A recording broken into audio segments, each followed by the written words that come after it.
Passamos agora à solução de duas questões. Uma delas diz respeito à teoria das gerações ou dimensões de direitos humanos e diz assim: a respeito da teoria das gerações ou dimensões de direitos humanos, considere 1. A adoção do conceito de gerações de direitos humanos é consensual na doutrina brasileira. 2. Os direitos humanos de segunda geração ou dimensão estão relacionados à ideia de solidariedade ou fraternidade, da mesma forma como os direitos de primeira geração ou dimensão estão amparados na ideia de liberdade. 3. Os direitos humanos de primeira geração ou dimensão, por se tratarem de direitos de defesa, não acarretam qualquer atuação prestacional do Estado em relação à efetivação dos mesmos. 4. Os direitos humanos de segunda geração ou dimensão dada à sua natureza prestacional exigem uma atuação positiva do Estado para a sua efetivação. Em seguida, está escrito, está correto, o que se afirma apenas em letra A. Seriam as hipóteses 1 e 4, que estariam corretas. Letra B, as hipóteses 1, 2 e 3. Letra C, hipóteses 2, 3 e 4. Letra D, hipótese 4. E letra E, hipótese 2. Avaliamos, portanto, as hipóteses que aqui se encontram. Número 1. Voltemos, portanto, no item 1. A adoção do conceito de gerações de direitos é consensual na doutrina brasileira. O que será que é? Nós mencionamos aqui, na nossa abordagem, que não há consenso com relação ao conceito e ao termo gerações, em que pese ter sido muito importante Karel Vazak, aquele jurista tcheco naturalizado francês, ter idealizado essa teoria das gerações. Posteriormente, ela sofreu uma alteração para o termo dimensões, para evitar aquela ideia sectária, aquela ideia de bolhas isoladas, de geração por geração.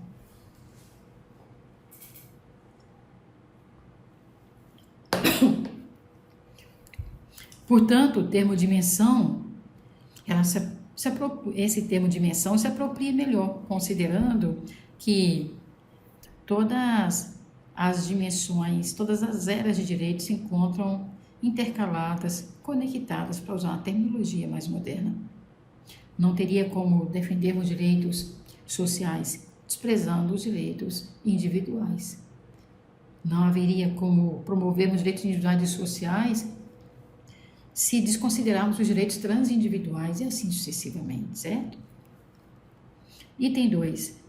Portanto, essa hipótese é considerada incorreta, errada, não poderia ser sinalizada aqui como correta.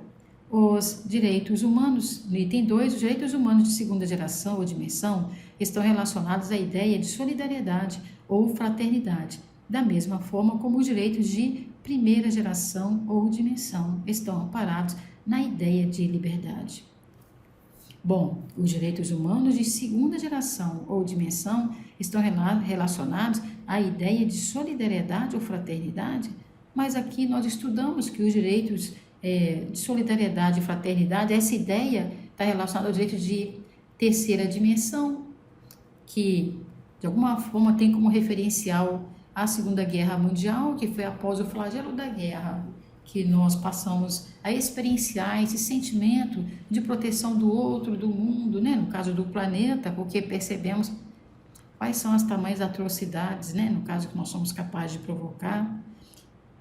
Descobrimos que nós somos seres temerários, né? E que, portanto, a fraternidade, o cuidado com o outro deveria ser nossa principal meta, né? No caso, no que diz respeito à tutela da humanidade. Então, os direitos de segunda geração são os direitos sociais, não são os direitos de tutela da solidariedade, fraternidade, os direitos coletivos, certo? Repetindo, nesse caso, direitos de primeira dimensão, liberdade, direitos individuais, direitos civis e políticos, portanto. Direitos de segunda dimensão, nós podemos falar aqui dos direitos sociais, os direitos trabalhistas, os direitos previdenciários, etc., o direito à saúde. Quando nós falamos aqui de direitos de terceira dimensão, o direito à paz, tá? O direito à paz, que é o principal deles na nossa concepção, tá? Vamos falar do direito ambiental, né? Até lemos aqui o artigo 225 da Constituição Federal, o direito do consumidor, são direitos transindividuais, né? No caso aqui, no primeiro momento, tem aquele estilo de direito coletivo. Item 3. Os direitos humanos de primeira geração ou dimensão, por se tratar de direitos de defesa, não acarretam qualquer atuação prestacional do Estado em relação à efetivação dos mesmos. Então, vejam, se o item 1 está errado, o 2 também está errado, o 3 também está errado. E por que está errado? Como que poderia o Estado garantir os direitos de primeira geração sem que ele tivesse que promover, né, no caso então, a sua atuação? Quando se diz os direitos humanos de primeira geração ou dimensão, por se tratar de direitos de defesa, não acarreta qualquer atuação prestacional do Estado em relação à efetivação dos mesmos.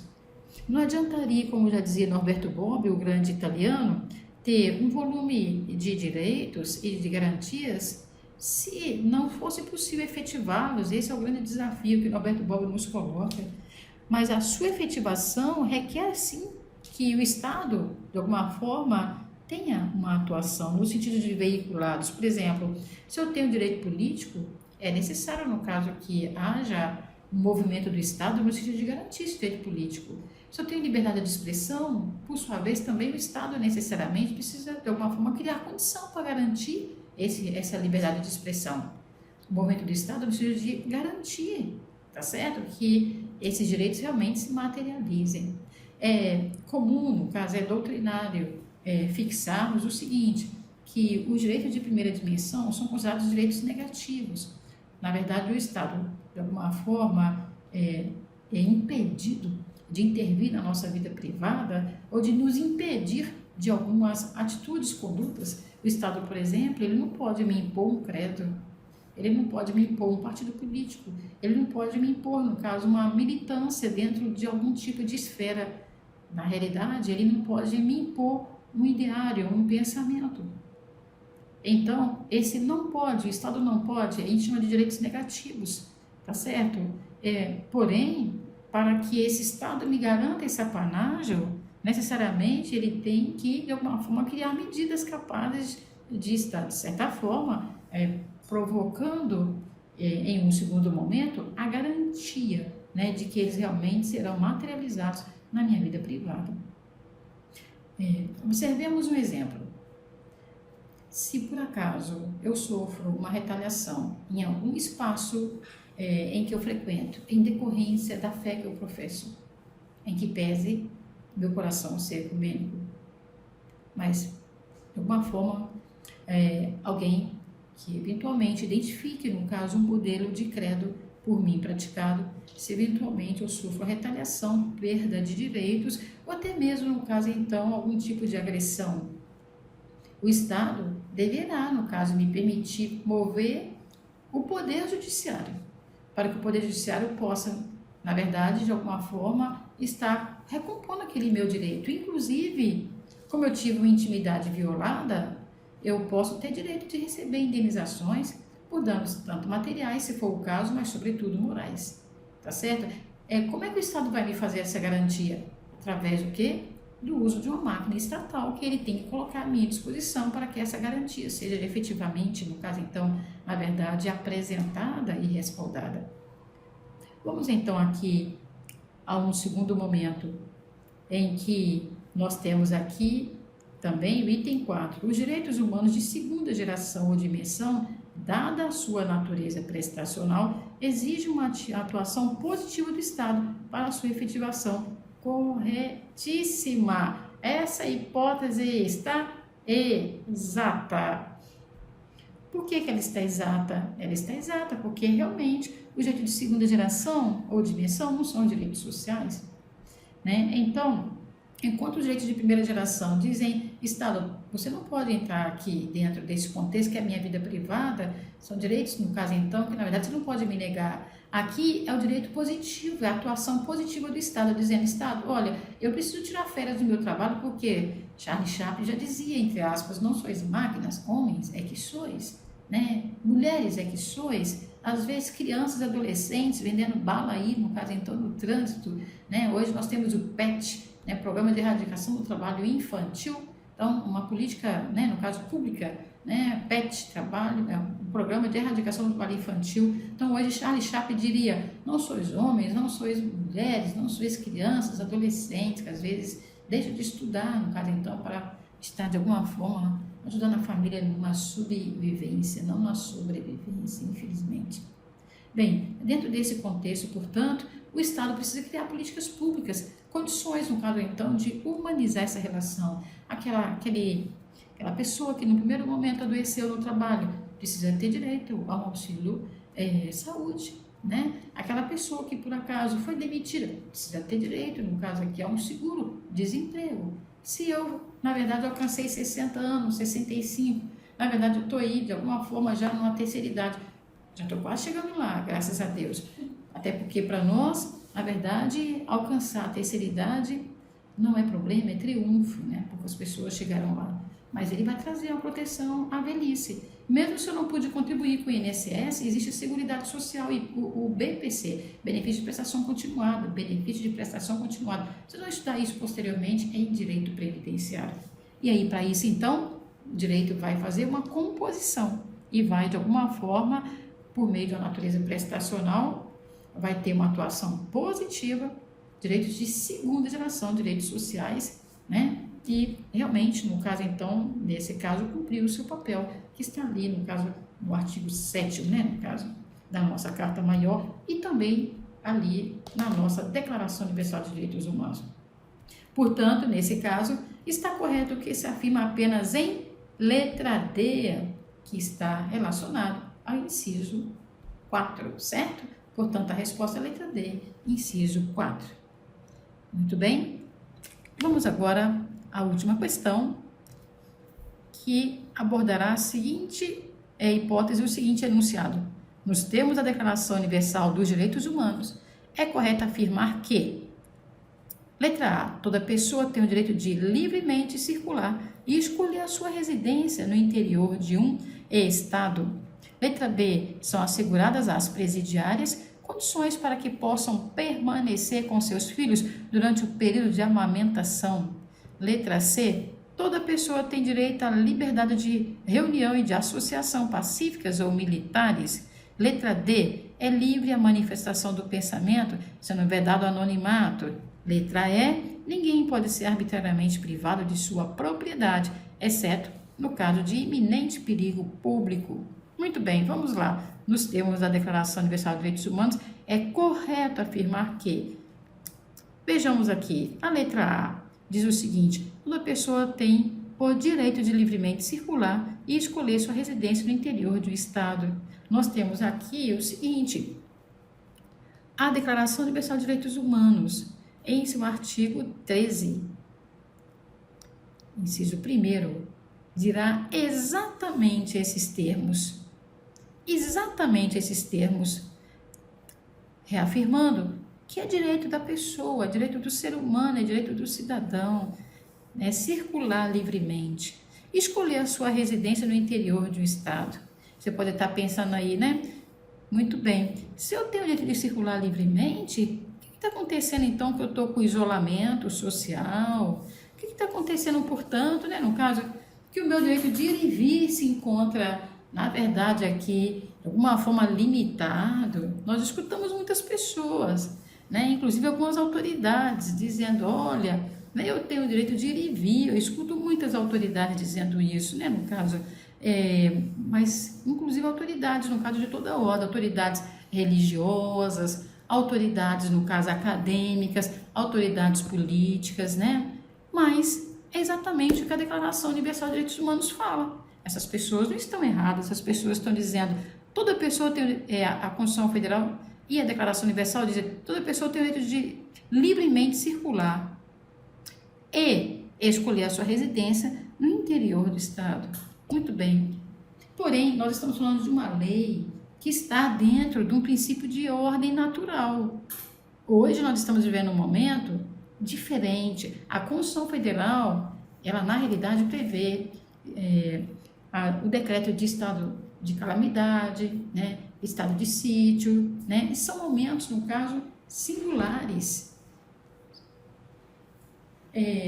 São momentos singulares, momentos atípicos, né, que podem, né, previsivelmente ou imprevisivelmente, né, no caso, alterar, de certa forma, tá, aquelas regras que estão postas dentro de um contexto ordinário. Então, esse direito de ir e vir, em situações como a que nós estamos vivendo hoje, ele pode sim ser violado, ele pode sim, na verdade, ser alterado.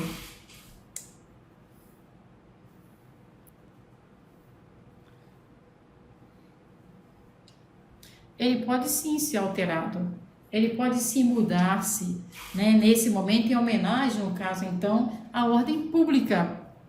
Em homenagem à ordem pública, é preciso que nós estejamos atentos que existe um interesse público. Assim como o direito de propriedade também pode sofrer alteração em homenagem ao interesse público, é imprescindível que nós estejamos atentos ao fato de que os outros direitos também, tá certo? Exemplo, o direito à propriedade pode, de alguma forma, sofrer alteração por meio de uma desapropriação por interesse público. O direito de propriedade, na realidade, ele, de alguma maneira, ele pode, de alguma maneira, passar, desculpem aqui, né, no caso, por um crivo que atenda melhor as demandas da sociedade naquele instante. Assim também o direito de ir e vir pode sofrer modificações, pode sofrer alterações, sobretudo quando eu estou falando do direito de ir e vir, que é um direito de ir e vir que está previsto sim na nossa Declaração Universal, mas eu também tenho um vírus, no caso, que é universal, eu também tenho um vírus que é mundial. Eu tenho um inimigo mundial, decretando uma terceira guerra, no caso, contra todos, né? Inclusive contra as grandes potências, colocando grandes potências ao chão, né? No caso. E por isso, realmente, o direito de ir e vir precisa, nesse momento, no caso, de alguma forma, ser restringido, como sendo, no caso, certamente aqui, um comando mundial e universal. A Declaração Universal desse momento, no caso, ela é, de alguma forma, interpretável, tá certo? Na letra B, então, nós vimos que a letra A, que é a correta, está no artigo 13º da nossa Declaração Universal de Direitos Humanos, certo? No tópico 1.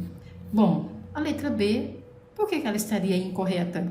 Quando ela diz, são asseguradas às presidiárias condições para que possam permanecer com seus filhos durante o período de amamentação. Muito bem, nós sabemos que, para todo efeito, nós temos aí o artigo 83, parágrafo 2º da LEP, da Lei de Execução Penal, Lei 7.210 de 84, 7.210 de 84, que teve uma outra redação, né, alterada pela Lei 11.942 de 2009. E ela prevê que a mulher, certamente, no caso, em homenagem à sua criança, poderá sim, né, enquanto gestante e lactante, ainda que na prisão, né, no caso, ela terá o direito, no caso, de amamentar essa criança, que é a principal vacina, né? Isso é muito bom para essa criança e isso é direito constitucional da criança. É importante a gente lembrar que, inclusive, teve um HC, né? No caso, um habeas corpus, julgado pelo STJ, o HC de número 115.941 do Pernambuco, que acabou gerando a súmula segundo a qual o presa gestante ou lactante tem direito à prisão domiciliar especial quando não houver vaga em estabelecimento penal adequado. É imprescindível a gente estar atento, no caso, no sentido de que a nossa Constituição Federal, no seu artigo 5º, inciso 48, diz que a pena será cumprida em estabelecimentos distintos, de acordo com a natureza do delito, a idade e o sexo do apenado. Bem, porém, a Declaração Universal não traz, na verdade, esse ponto, no caso, que é tão determinante para as presidiárias. Por quê? Quantas mulheres estavam presas nos sistemas, mundialmente falando, em 48?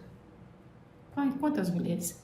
Somente, no caso, posteriormente, nós tivemos um crescer, né? No caso da quantidade de mulheres, no caso, em presídio, somente posteriormente. Mas nós sabemos, no caso, que em que pese ainda serem minorias, elas também, lamentavelmente, têm recebido minoria em direitos.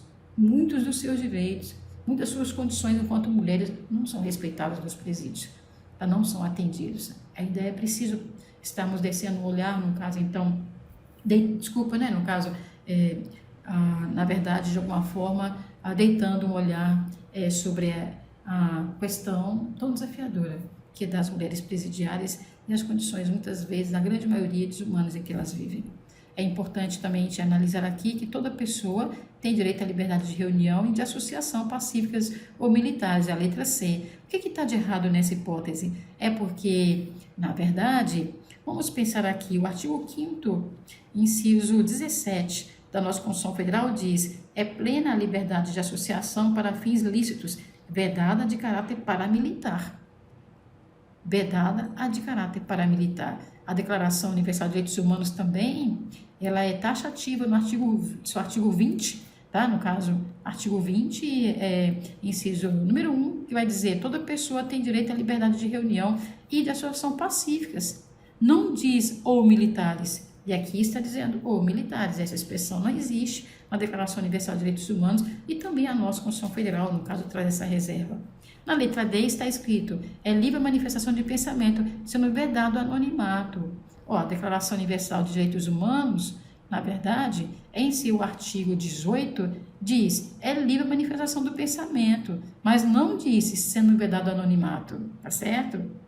Esse sendo vedado o anonimato, porém, ele está no artigo 5º, inciso 4 da nossa Constituição Federal, certo? Ou seja, para o Brasil era importante acrescentar que, sendo vedado o anonimato, a pessoa deve se identificar, a verdade de pensamento, a pessoa deve se apresentar. Mas nós sabemos, lamentavelmente, que o sistema ainda não está preparado para respeitar todo tipo de pensamento. Então, repetindo, sendo vedado o anonimato, está errado, porque a nossa Declaração Universal de Direitos Humanos não prevê esse termo, mas o seu artigo 18, no caso, ele tem o seu texto limitado até o momento em que se diz: é livre a manifestação de pensamento.